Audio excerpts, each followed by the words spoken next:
Hello everyone, welcome to another edition of Happenings in the Dearborn Public Schools. I'm David Mustonen, Director of Communications. And no, I don't have visions of sugar plums dancing through my head, even though it is that time of year. But we are thinking about those kinds of things, about the thoughts of the holidays and things that go on during those holidays. Joining us, as always, Superintendent Maleyko. Dr. Maleyko, how are you?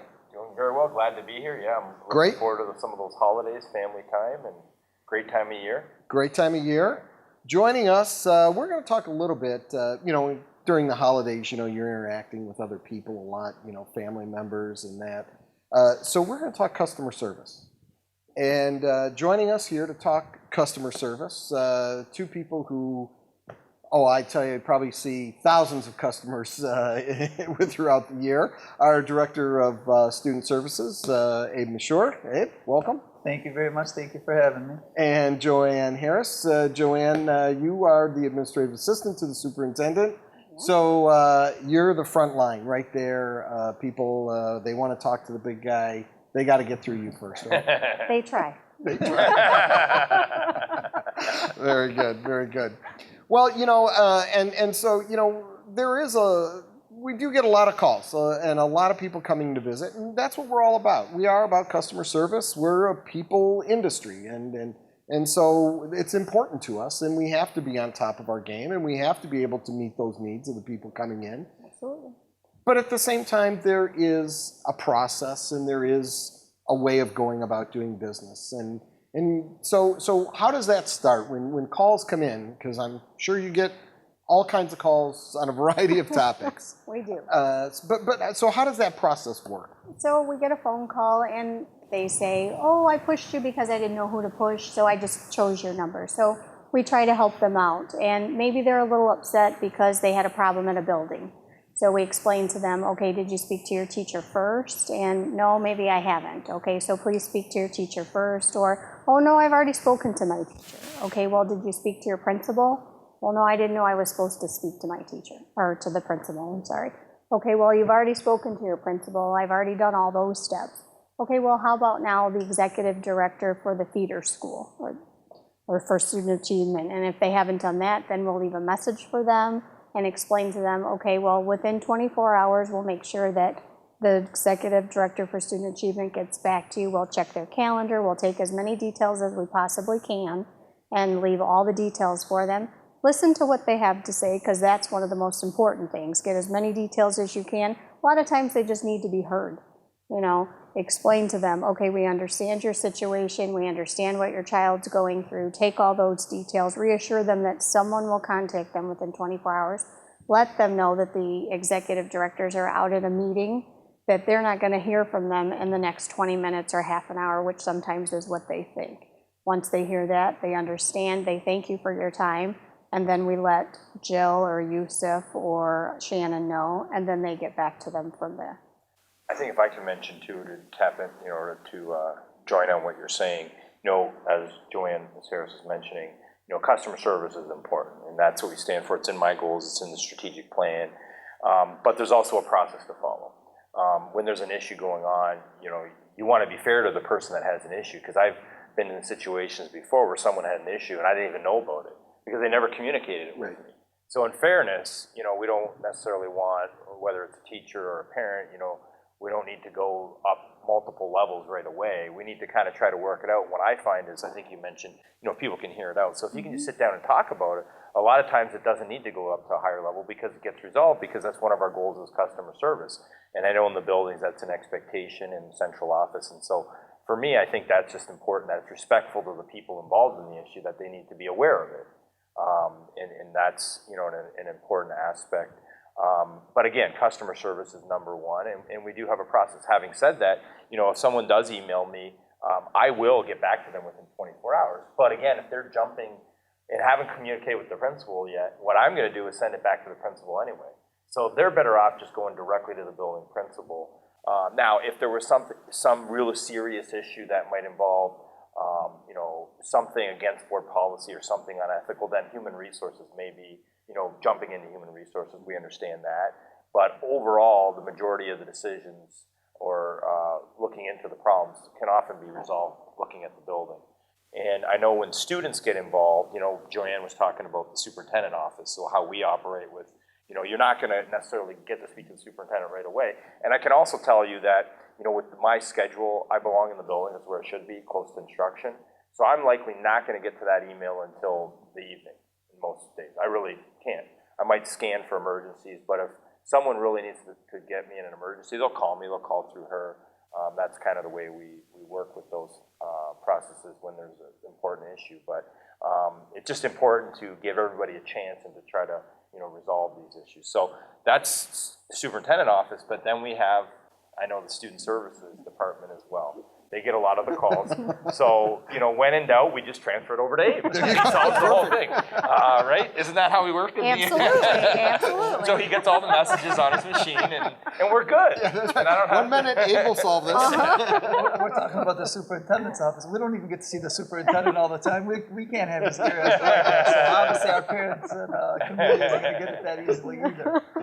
For me, sometimes it's just a short walk to Glenn's office. But unfortunately, like he said, he's not always there. He's not always available if he is there. So there's a lot, going on in his life. I try to compare it sometimes to like a mayor of the city or the chief of police. If you have an issue with something, there's a chain of command to follow and to go through in order to to get to where you need to go. Because a lot of the times, obviously, Glenn entrusts in us to do to handle our responsibilities within our area of expertise, if you will. So that's what it's all about. For us in student services, we get a variety of things. We get everything you can think of. We're responsible for transcripts and residency, truancy, student discipline. So there's quite a few things that we do in our office. And one thing I would like to urge all our high school seniors and even our high school freshmen is to make sure and look at their report cards and look at their information, because sometimes we get students that graduated and they come back to us and say, well, my birth date is inaccurate, or my last name is misspelled, well, on their transcript or on their diploma. And we've been spelling the name the same way for years, so hopefully they catch it in time, so that way we can have it, official before we send out those official documents. And sometimes we get requests from people who graduated in the 50s and 60s that say, hey, I never got my diploma, or I misplaced my diploma. Can I order a new diploma? So those are some of the pleasantries that we deal with, I guess, if you will. When it comes to residency and truancy, and customer service, our big thing is we just need to listen. And I heard Dr. Maleyko say it. Obviously, Joanne said the same thing. It's try to listen to the customer and try to hear what they're saying. We got to look past the frustration sometimes, because unfortunately there's frustrations there. So in some of the situations that go on. But for us, it's try to listen and try to come up with an amicable resolution, if you will. We can't always give everybody their way all the time, just not how things work. And again, we have, as has been mentioned, we have our policies and we have our procedures and we have our protocols that are in place. And so we just can't do whatever we want to do all the time. And sometimes when things come to us, it does give us a chance to reflect and say, okay, well, do we need to change this policy? Do we need to change some of our practices or whatever it is that we're going through to make our schools better and to make our school community overall better and more efficient for everybody. Thank you, Dave. One hot topic, David, I know that comes in a lot, and sometimes I get a lot of emails on this. I know you do. You probably get a lot more than I do. Is school of choice, and I'm talking about in-district school of choice. And my job as superintendent is to make sure that we have a fair process in place. But when people contact me and ask me to transfer, I just had one today, to transfer them. Well, I am not directly involved in that. It wouldn't be appropriate for me to be involved in that. There's a process in student service. Now, having said that, my job is to make sure, working with you, that there's a fair process in place. But once it's there, I do not have the ability, or I won't, it's not fair to our whole district or all our students for me to get involved directly in making choices of where students should go and shouldn't go. You have a process in place in your department. Would you mind maybe just explaining what that process is? Sure thing. Because normally if they email me, like I said, I send it to Abe. See, here's an example. Perfect example. But again, I'm just letting everybody know that if you call me on school of choice. Space is an issue at a majority of our schools. The majority of our schools are at capacity. So whenever we look at school of choice, the first thing we look at is the school being requested, is there availability? And then we also have to look at, sometimes we have siblings. So you might have a 4th grader and a 2nd grader in elementary. Well, we may have room in that 4th grade. The 4th grade numbers may be low for whatever reason that year in that building, but the 2nd grade numbers are high. So you don't want to split up siblings, and we try to keep them in the same school as much as possible. There's so many different little things that you're looking at when we make our decision. And we have a committee. Our committee is made up of 5 people, but we consistently, anytime we review applications, we have at minimum 4 people there.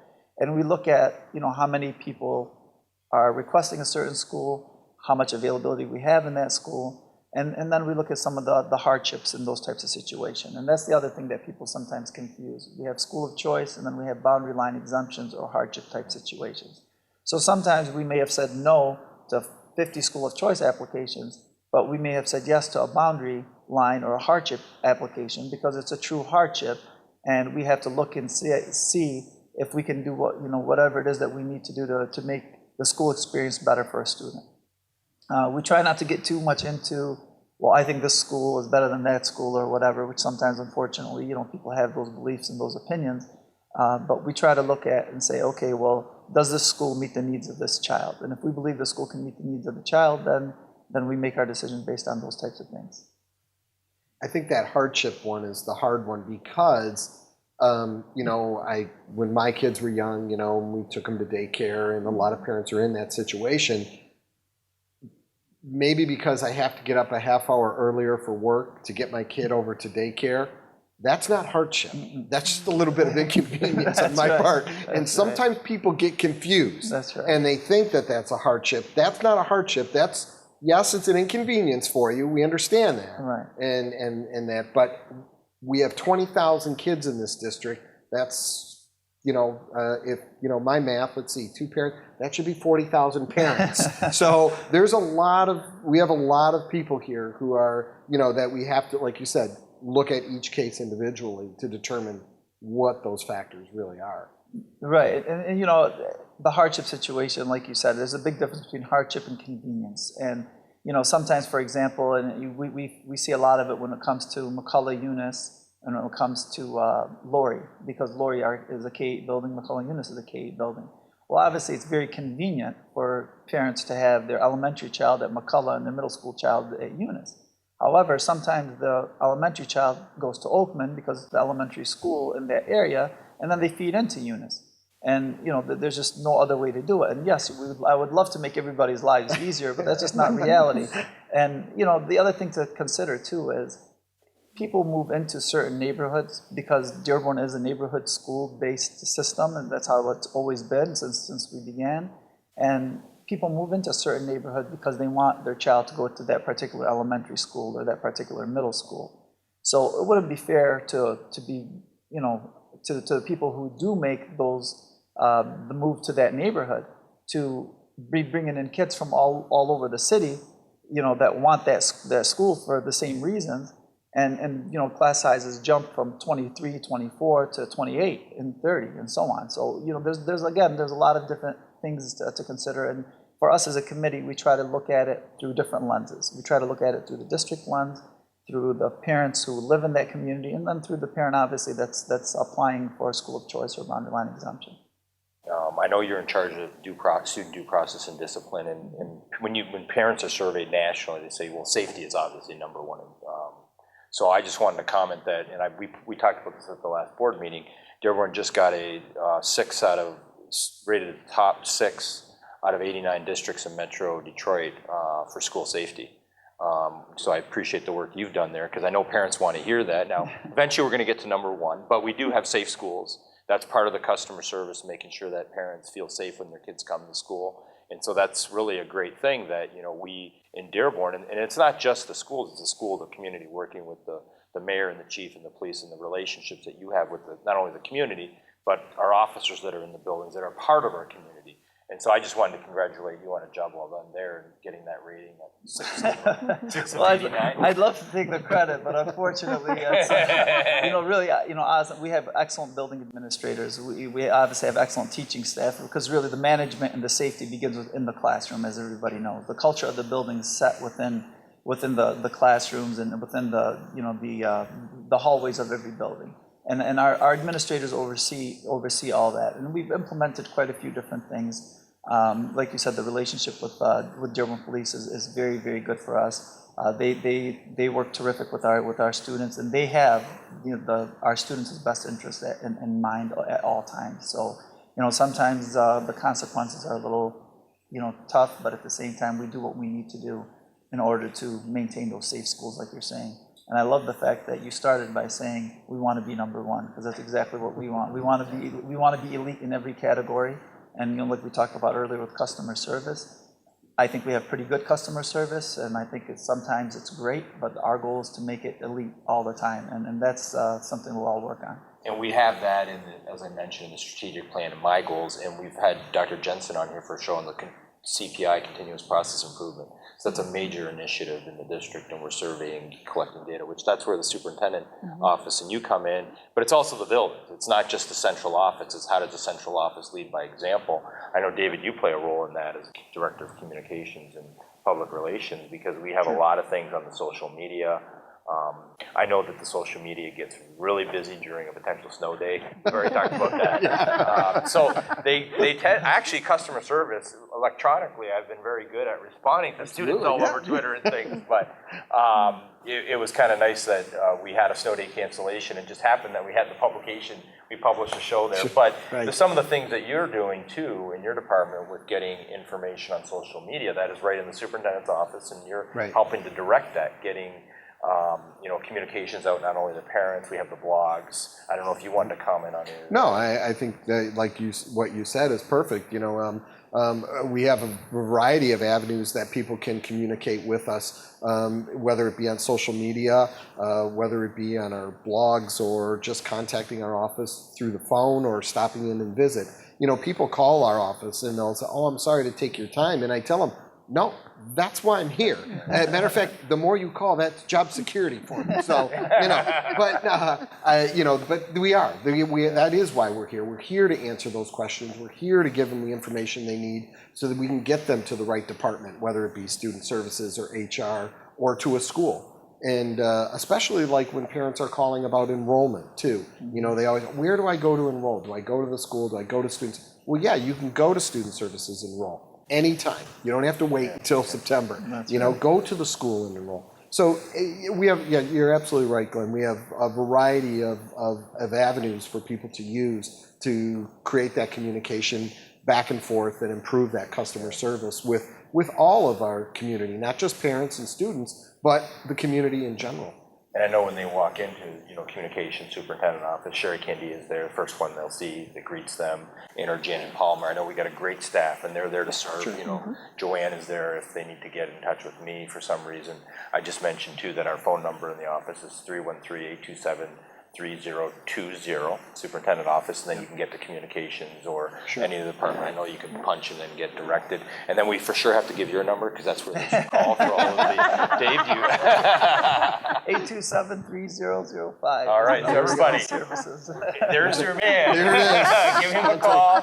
If you want to call for the superintendent, no, I'm kidding, of course, but I'm going to start pushing all my phone calls to the superintendent. once in a while I get one that comes in and wonder where it came from. Now you'll know. All right. Well, we jammed a lot in a short amount of time, as usual. But I think we got some good information. I have one more question for him. Who's Michigan State playing in the bowl game this year? I couldn't remember. Michigan State's taking this full season. Oh, are they? Okay. They're getting the rest for next year, right? Make no mistake, and March Madness is coming. It'll be there. We'll be a big part. All right, of I'll be watching. Absolutely. I didn't go there. I wasn't going to go there. Yeah, I got it. I know why. You're not biased. I'm not biased at all. Listen, my daughter's a U of M, and I'm a big state fan. I got all kind of internal controversy going on. So that's right. Our director of finance, Mr. Wall, is still rowing the boat. So with that said, we'll kind of wrap up this edition of Happenings in the Dearborn Public Schools. Remember to look for us on YouTube. Look for us on Channel 19, on the superintendent's blog as well, the communications blog. We're all over the place. You look and there we are. And you can find out not only this edition, but all the other back editions of this program as well, full of great information. And most importantly, we continue to talk about what's happening in the Dearborn Public Schools.